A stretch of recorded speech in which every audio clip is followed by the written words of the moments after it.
नरेंद्र मोदी की लेंगांगना वकअप amendment action हलकपगी मायोक्ता तोंगान तोंगानबा state सिंगदा खोंजंग कया संगसिनख्रे इरांग असिदा waste Bengal दा मियोय अनि सिरे मियोय 119 फजिनख्रे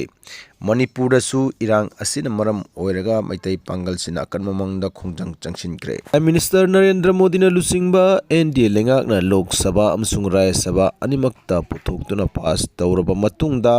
प्रेसिडेंट द्रौपदी मुर्मू ना अयाबा पीबदगी एक ओलबा वकअप अमेंडमेंट एक्ट 2025 की मायोक्ता लेबाक असिगी तोंगान तोंगानबा स्टेट सिंगदा यानिंगदबा फोंदोक्तुना अकनबा खोंजंग चंगसिनबगा लोइना वेस्ट बेंगल की मुर्शिदाबाद डिस्ट्रिक्ट मियोय अनि की पुंसी लोइख्रे इरोइनना मणिपुर दसु मैतै पांगल सिंगना अकनबा खोंजंग सिंग लेपतना संगसिनबली वेस्ट बेंगल की मुर्शिदाबाद डिस्ट्रिक्ट वकअप एक मरी लेना इहौदा मियोय अनि सिरे लोइना मियोय कया मरुम अशोक अपन नंख्रे डिस्ट्रिक्ट असी ngarangdagi howna wakap eki matangda sound irang thokton lakibani ek asigi mayokta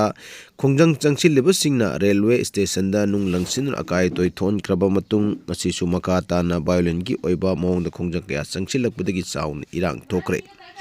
हौजिक फाउबदा मियोय अनि सिक्रे अमसुंग सामगा तराग निपान फागत फाजिनख्रे सिक्योरिटी फोर्स इन अकनबा सेक्शन थौरांग लखुतखिबगा लोइना कलकत्ता हाई कोर्ट ता सेंट्रल फोर्स डिप्लॉय तौदुना थमनबा डायरेक्शन सु पिक्रे वकअप एकिमैक तो खोंजंग चंगसिन खिबा सिंगना अहानबदा गाड़ी अमा मै थाकी मदुगी मतुंगदा लंबी अमदी रेल ट्रैक थिंगदुना खोंजंग चंगसिन की पुलिस न मियाम अदु कंट्रोल तौना होनबदा मुक्नबदगी पुलिस पर्सनल कयासु अशोक अपन नकी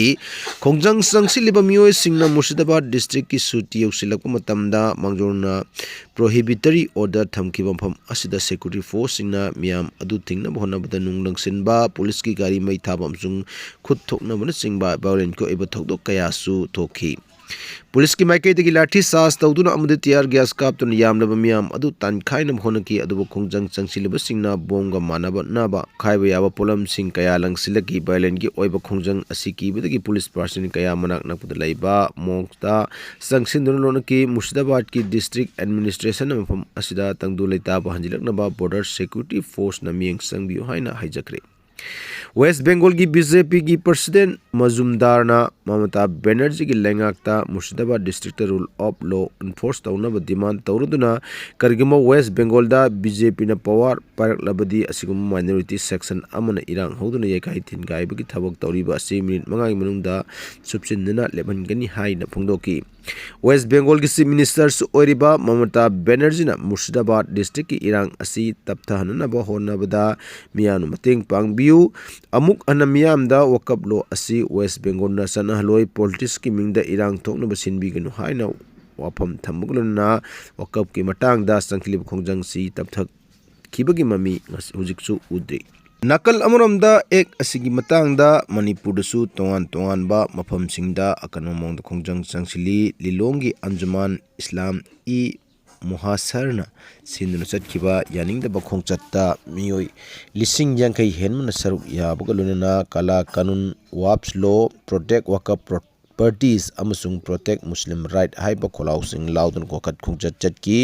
खोंगसत असि लिलोंग दाम अमदि लिलोंग तुरेल अहनबी दारुल उलुमदगी हौरकलगा लिलोंग कैथेलदा लैबा जमा मस्जिद फावबा खोलाव कया लाउदुना चटकी खोंजंग असिदा सरुक याकिबा ऑल इंडिया तजिम ई इंसाफ की national secretary M D Islahuddin हाई इंडिया दा पालिबा एनडीए लेंगाकना हंदक पास तौरिबा एक असि हिरम अमतदा याबंगमलोय एक असिबु लेमिनरिबा अखोय खुदिमकना लाइनिंग की खेनब थमदना मुथतनब होनफम थोई मुस्लिम सिंग मिंगदा तोंगान तोंगानबा सोथना लैरिबा सिंगी दमकता मालेम असद लैरिबा सिंगी मतेंग ओइनबा कथोक लमलबा लन थुमसिंग असि लाइनिंग मिंगदा लैबाक असिगी मियामगी दमक लैजरम प्रॉपर्टी सिंग एयरपोर्ट रेलवे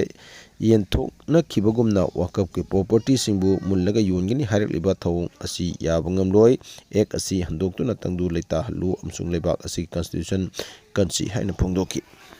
कौब्रू अमसुंग थांगजिंग सिंगदा मैतै सिंग इरा थौनी की थबक तौबगा लोनना काबा यारोय हाइना कुकी प्रूफ की तोंगान तोंगानबा लुप मरी ना फोंदोरकपा यानिंगदबा फोंदोरकली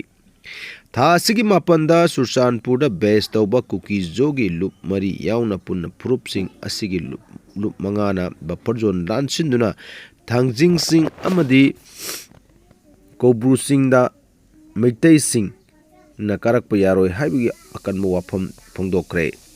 ꯃꯩꯇꯩ ꯏꯄꯥ ꯏꯄꯨꯁꯤꯡꯅ ꯉꯁꯤ ꯐꯥꯎꯕ ꯑꯔꯨꯕ ꯂꯥꯏꯐꯝꯅꯤ ꯍꯥꯏꯅ ꯂꯥꯠꯇꯨꯅ ꯂꯥꯛꯂꯤꯕ ꯀꯧꯕ꯭ꯔꯨ, ꯊꯥꯡꯖꯤꯡ, ꯁꯅꯥꯃꯍꯤ ꯂꯨꯞꯅꯆꯤꯡꯕ ꯈꯨꯕꯝꯁꯤꯡ ꯑꯁꯤꯗ ꯆꯪꯕ ꯌꯥꯔꯣꯏ ꯍꯥꯏꯅ ꯀꯨꯀꯤꯁꯤꯡꯅ ꯊꯤꯡꯖꯤꯜꯂꯛꯂꯤꯕ ꯑꯁꯤ ꯆꯤꯡꯒꯤ ꯂꯥꯏꯐꯝꯂꯦꯟ ꯃꯌꯥꯝ ꯑꯁꯤ ꯀꯪꯂꯩꯄꯥꯛꯀꯤ ꯇꯠꯅ ꯊꯥꯅꯕ ꯌꯥꯗ꯭ꯔꯕ ꯈꯨꯕꯝꯁꯤꯡ ꯉꯥꯛꯇꯅꯤ ꯍꯥꯏꯕꯁꯤ ꯈꯪꯐꯝ ꯊꯣꯛꯏ꯫ ꯀꯧꯕ꯭ꯔꯨ ꯂꯥꯏꯐꯝꯁꯤꯡꯒꯤꯗꯃꯛ ꯀꯧꯕ꯭ꯔꯨ ꯆꯤꯡꯗ ꯁꯔꯚꯦ ꯇꯧꯕ ꯂꯣꯏꯔꯦ꯫ ꯍꯧꯖꯤꯛ ꯐꯥꯎꯕꯒꯤ ꯑꯣꯏꯅ ꯂꯥꯏꯐꯝꯂꯦꯟ 395ꯒꯤ ꯁꯔꯚꯦ ꯇꯧꯔꯦ꯫ ꯑꯗꯨꯃꯛꯄꯨ ꯂꯥꯏꯐꯝꯂꯦꯟ ꯁꯨꯅꯕ ꯁꯔꯚꯦ ꯇꯧꯕ ꯉꯝꯗ꯭ꯔꯤ꯫ ꯄꯨꯟꯅ ꯈꯨꯕꯝ 285 ꯔꯣꯝ ꯂꯩꯔꯤ꯫ ꯃꯤꯑꯣꯏꯕꯅ ꯂꯩꯇ꯭ꯔꯤꯉꯩꯗ ꯂꯥꯏꯁꯤꯡꯅ ꯈꯨꯟꯗꯥꯔꯝꯂꯤꯕ ꯁꯉꯥꯏ ꯌꯨꯝꯐꯝ, ꯁꯂꯥꯏꯂꯦꯟ ꯈꯨꯕꯝ,